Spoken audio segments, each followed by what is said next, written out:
This is the Black Diamond 75% gaming keyboard from Dry Studios. I've been using this keyboard over the last couple of days, and one thing I can say for sure is it's left a larger impression on me than I had originally thought. First, let's get this out of the way. The board comes in around $240 for the bare bones and $295 for the fully built version. It's actually built in collaboration with Angry Meow, making it probably the cheapest Angry Meow keyboard to date. That being said, $300 is not cheap at all. And these days, it's not even in the range of budget custom mechanical keyboards. The board also happens to be being marketed as a gaming keyboard. However, it's about double the price of almost any flagship gaming keyboard out there right now. So then what are you getting for that extra money? And why might you want to pick up this instead of a brand new gaming keyboard? This thing has some all right specifications for a gaming keyboard. It has a 1000 Hertz polling rate in wired and wireless mode. 1000 Hertz wireless is pretty unusual for most keyboards, especially customs. However, it's getting more and more common in gaming boards.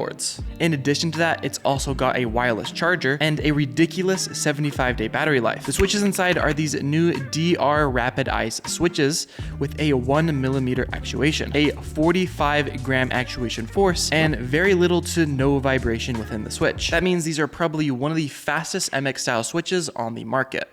I have never owned any sort of speed switches or particularly quick keyboards, so this was something I definitely wanted to test out. These things are pretty dang quick. I just barely push it down and it'll activate. I'm gonna plug in a different keyboard and kind of see what the comparison is like.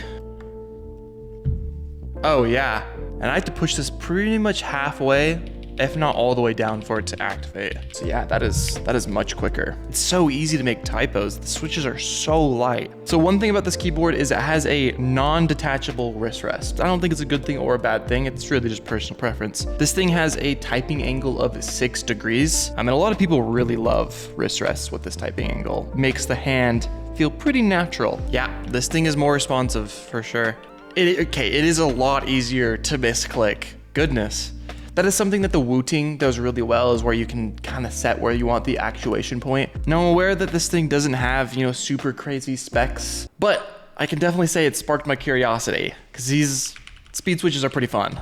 There really is still a whole other world to this board besides gaming, and I think it's where it really does shine. That's in the design, sound, and feel. Obviously, this isn't a boring board in any way. It's designed after the Lamborghini Aventador Black Diamond. The headlight look mixed with the carbon fiber wrist rest and even the clear sections where you can see the internals, they hit the mark perfectly. The board is mounted using leaf springs, the first gaming keyboard to ever do that, if you call this a gaming keyboard. Additionally, it's packed with a decent amount of foam and an FR4 plate. Compared to pretty much any flagship gaming keyboard out there, this thing is gonna absolutely crush it in the sound and feel department.